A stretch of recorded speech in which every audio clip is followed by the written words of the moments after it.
తర్వాత సాయి కుమార్ గారు, ఈ స్కిల్ హబ్ డిస్ట్రిక్ట్ మేనేజర్ గారు, అలాగే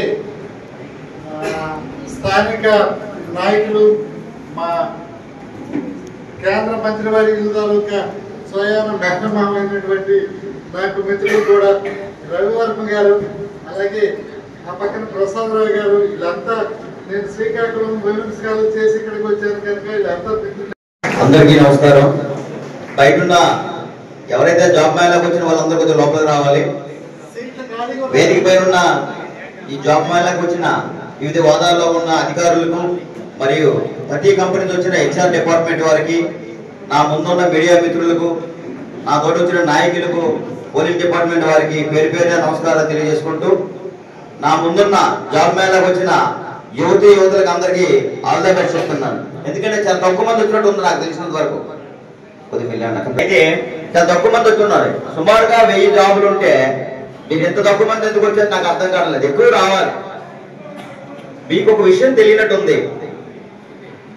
ఈ పాంప్లెట్ చూసిన తర్వాత మీకు ఏమనిపించిందంటే, ఓ 10,000 రూపాయలే కదా, 13,000 రూపాయలే కదా, 12,000 రూపాయలే కదా, 23,000 రూపాయలు అనుకుంటున్నారు. మీ అందరూ అనుభవం, నా అనుభవం చెప్తాను వినండి. 1994లో బిఎస్సి కంప్లీట్ అయిపోయిన తర్వాత జాబ్ కోసం తిరగడం స్టార్ట్ చేశాను. ఎక్కడ జాబ్ చేయాలి, ఎలా చేయాలి, ఏం చేయాలని తిరుగుతూ ఉంటే మా అమ్మా నాన్న మీకు అందరూ తెలుసు, ఒక వ్యవసాయ ఫ్యామిలీ వచ్చిన వారు, ఒక చిన్న వ్యవసాయ ఫ్యామిలీ, ఒక వ్యవసాయ గురించి వచ్చిన వ్యక్తి నేను.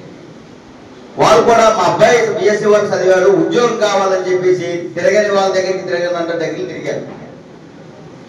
అయితే మా ఫ్యామిలీలో ఒక పెద్దగా చెప్పుకున్న సిటిఓ అయిన ఒక ఆయన, డోన్ తిరుపతిలో ఒక ఆయన హైదరాబాద్ లో కమర్షియల్ ట్యాక్స్ ఆఫీసర్ గా, కమిషనర్ గా ఉన్నాడు. ఆయన దగ్గరికి ఆయన మాకు దూరపు బంధువు. అయితే మా అమ్మాయిని రిక్వెస్ట్ చేస్తే, మా అబ్బాయికి ఒక జాబ్ కావాలి, ఏదైనా ఏం చదివాడమ్మంటే బిఎస్సి చేశాడనంటే నా దగ్గర రమ్మని చెప్తే, నేను 1994లో జనవరి నెల ఎండింగ్లో నేను ఆయన దగ్గరికి హైదరాబాద్ వెళ్ళడం జరిగింది. నిరుద్యోగ సమస్యతో బాధపడుతున్నాను. తల్లిదండ్రులు అంతవరకు చదివించారు నాకు, మరి చదివించలేక చేతులు తీసిన పరిస్థితి.